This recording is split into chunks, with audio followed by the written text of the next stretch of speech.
Welcome back to another episode of Gigi Says What Now? I'm your host, Genevieve Gravel. Just a little old lady sitting in her room talking trash about history. Today we are going to be talking about giants. Why? That's a good question. Because my life partner is obsessed with the Anunnaki. And by obsessed, I mean mildly interested. The Anunnaki come from the ancient Sumerian texts. Now, thanks to wars and looting and stuff, a lot of these texts and artifacts are, I don't know, on the black market or collecting dust. They'll probably be found when someone's grandma's basement floods. So the Anunnaki were the offspring of An and his lover, who would become the divine creators of man. In charge of the Sumerians' fate, they would also judge humans. Well, some say that they were the divine race of giants who created the humans to mine gold. But, okay, so they're playing around with DNA and they're creating a life form to mine gold for them. Wouldn't they create something that was more efficient to mine gold? I mean, if they're so big and huge and strong, I could see why they wouldn't want us as strong as them, because then we could overpower them. But still, we're kind of weak and frail, and we get sick and break easy, and we need all kinds of things to fuel our bodies for energy to do this kind of work. Wouldn't they create something more apt? But they're not the only telling of giants in ancient history. There's also the Titans. The ancient Greeks believed the Titans to be the children of heaven and earth, giants who once ruled the world. There are also stories of the Nephilim. The Nephilim are a race of giants who stood 8 to 15 feet tall. You see, the sons of God, they rebelled, and they came to earth and took whatever wives they wanted, and the children that were created would be called the Nephilim. The Nephilim were said to be a race of giant tyrants who filled the earth with violence. God didn't like that. That's why he flooded the earth. The Bible also speaks of the story of David and Goliath. Goliath was said to be a giant who stood 6 cubits in a span. That's equal to 9 feet and 9 inches. Big boy. The Celtics, that date back to 1200 BCE, also thought of their gods as giants. The Quran also speaks of a people of phenomenal size that turned against God and was also destroyed. Patrick Cotter, who died in 1806, was said to be the first of 12 to stand at least 8 feet and 7 inches tall. And of course, there's the most famous giant of all, Andre the Giant. Now, Andre is said to have stood 7 feet 4 inches. His hand span was 16 inches and he wore a size 20 shoe. He was also said to be very kind. And all I really know is that he was super talented. I mean, have you seen The Princess Bride? The Princess Bride. Run, go watch it now. Best movie ever. Okay, so the Oxford Dictionary defines a giant as a mythical or imaginary being of superhuman size. But giganticism actually exists. It's where a tumor grows in the pituitary gland and it causes an excess production of the human growth hormone. And to really be considered a giant, one would have to be at least 7 feet tall. Today in the United States, there's approximately 100 people with giganticism. But there is an area in Northern Ireland where there's a cluster of people who carry the gene for giganticism, and it far outnumbers the rest of the world. In 1824, the first dinosaur that was recognized by science was the Megalosaurus, standing at approximately 20 feet or 6 meters tall. But it was still only half the size of the T-Rex that stood at about 40 feet tall. The Argantosaurus takes the cake, though, at 70 feet tall, said to be the largest of all dinosaurs. That even beats the megalodon, who only grew to be about 50 feet long. Take that in comparison to like the great white shark that grows to be an average of 12 to 15 feet, which is still pretty huge. Now there's a creature that lives in the sea today called the colossal giant, and it's approximately the same size as a megalodon would be. And when you think about it, like, we've only explored about 10% of the oceans on Earth, right? Like, the only thing that we know it's on the bottom of the Mariana Trench is a bunch of plastic and trash. Well, it's wet, so I guess it's technically garbage. But like, if a colossal squid could live down there, why couldn't a megalodon? The largest sea creature that we know of today is the blue whale, which can be up to 75 feet long. 75 feet. Now let's compare that to what we have on Earth today. Like the elephant that can reach 9 to 10 feet tall. And they're a pretty big boy. That's 10 feet compared to 75. Are you kidding me? And then of course there's the giraffe that can reach up to 18 feet tall. You know, I once had this dream, like I was sleeping and I rolled over and I woke up and I was so sad.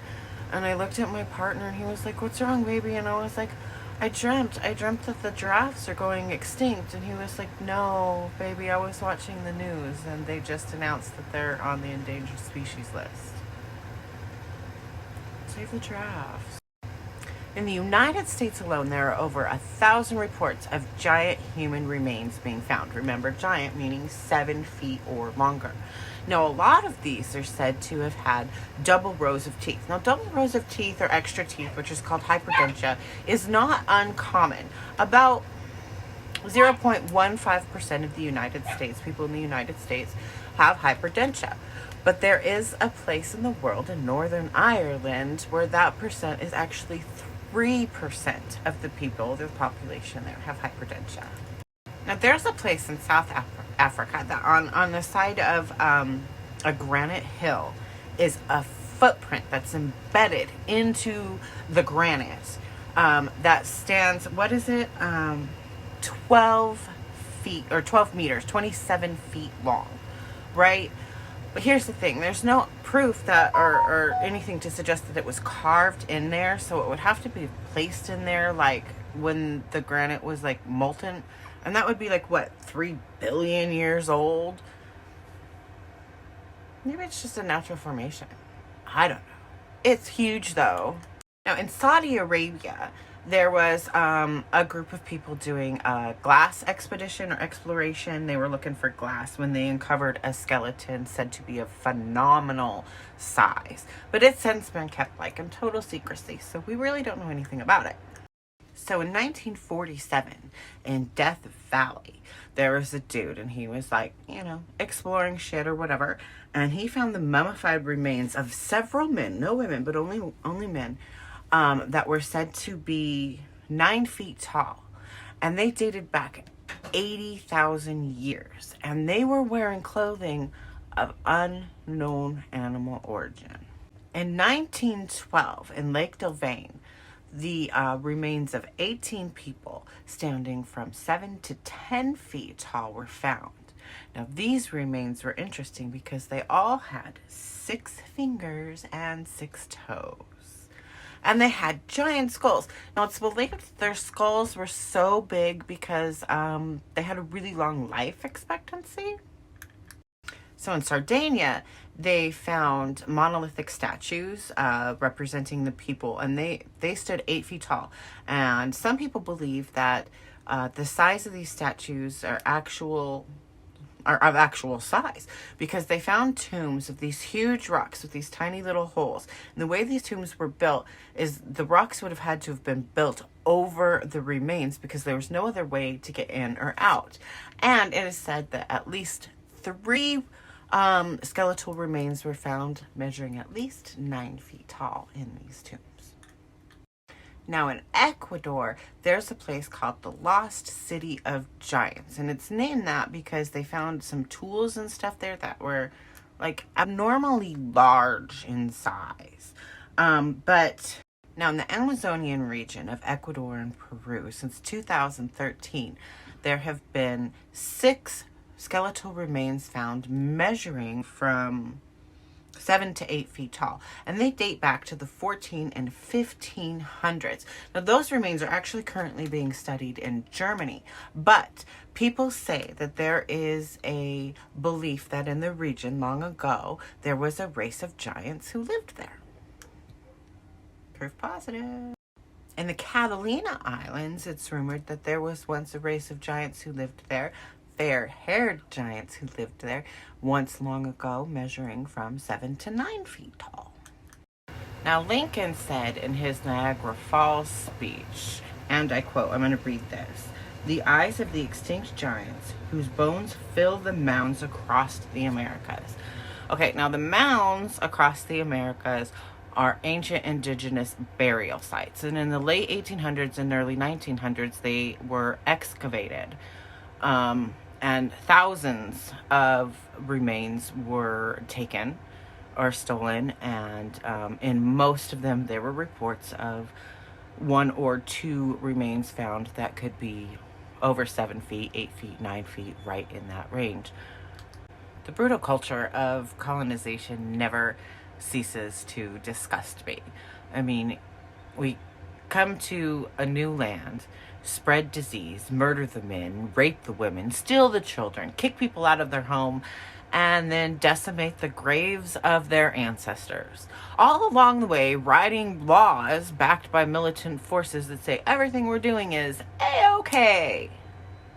The fuck? So since then, some of the remains have been returned to the mounds. In 1924, excavations of the Lovelock Cave were completed, and over 10,000 artifacts and specimens were found there. And among them, about 45 skeletal remains, some of which were said to be of people over 8 or 9 feet tall. And among those artifacts was a sandal that was 15 inches long. Now, that would be like a size 29 shoe. Now, 4 of those skulls were actually on display at the Humboldt Museum for quite some time before the remains were taken back to their burial place. Now, the indigenous of that region had told a story of a great battle against a clan of red-headed, double-toothed, cannibalistic giants. So in the Appalachians, there is a legend of this just really nasty, fugly giant with 7 fingers. You know, but what if he was nice, though? Why are we judging him on the way he looks? Anyway, they know this because his hand is imprinted on a rock called the Judicala Rock. Now, on this rock, there are writings that are believed to be Ogham. Now, that is a text, a Celtic text that goes back to 400 AD. But the Judicala Rock is not the only rock that is found with these Celtic writings on them. There are also writings or carvings in rock found in Kentucky, West Virginia, and North Carolina. Now, one of them is translated to say, "We are a band of travelers." Now, on June 15th, 1933, a local paper out of the Ozarks reported on a giant of 8.5 feet tall was found. Now, the story goes that there was a boy, 16, 17, right in there. And he's a teenage boy, and he was just out, being a boy in the woods. He comes across a cave, and he starts, digging up in the cave, looking for things like ancient arrowheads or whatever. And he comes across the remains of a giant. Now, this giant was said to be found in the kneeling position with his head, or his skull, severed and tufts of red hair. So that skeleton was put on display in the doctor's office until the Smithsonian reached out and said, "Hey, can we have those remains because we want to study them and put them on display?" But they're not there. Have you watched the Ozarks, the show? I caught a couple of episodes, but it's filmed with this blue filter or something, and I can only look at that color for so long, so I really couldn't get past a couple episodes. But it seemed really interested, and I really kind of want to watch it. Did you like it? Let me know in the description. So there are claims that in the early 1900s, the Smithsonian destroyed thousands of remains of giants. The belief is they destroyed all of these remains because the Smithsonian wanted to protect the chronological order of mankind. Now, there's absolutely no proof that any of these remains actually existed in the Smithsonian or that anything was destroyed. But the Smithsonian does have what's called the Bone Hall. And in it, there's an exhibit of the chronological order of man, right? And it's pretty much based on European man, or what we have believed for a very long time. Now, this is what I think. Like, in Siberia in the year 2000, a human tooth was found. Okay, and they studied this human tooth, and it was really super old. But the DNA of this tooth, which was definitely humanoid, was not at all related to modern day man or Neanderthal. It was proof positive that there was actually another form of humanoid that walked the earth a super long time ago. And guess what this knowledge did? Absolutely nothing. Literally nothing has changed. So if we find out that there was a race of giants that lived and walked among the earth before and at the beginning or the dawn of human civilization as we know it, is it really going to change anything we do today? Are we going to run out and dismantle the patriarchy because there was once a land of giants? I think not. If we're going to run out and dismantle the patriarchy, it's going to be because of the horrific greed of corporate America, or the disgusting corruption within politics, or, you know, the brutal and violent oppression the majority of people face in America today. Not because, you know, the Smithsonian puts on an exhibit of giants, which, by the way, we know exist. Giganticism exists. It has always existed, and it exists today. So thanks for watching, and if you made it this far, maybe you might want to practice a random act of kindness and hit that subscribe button for me, and I will be back next Wednesday with another episode of Gigi Says What Now? Remember, you're valid, you're worthy, you're loved.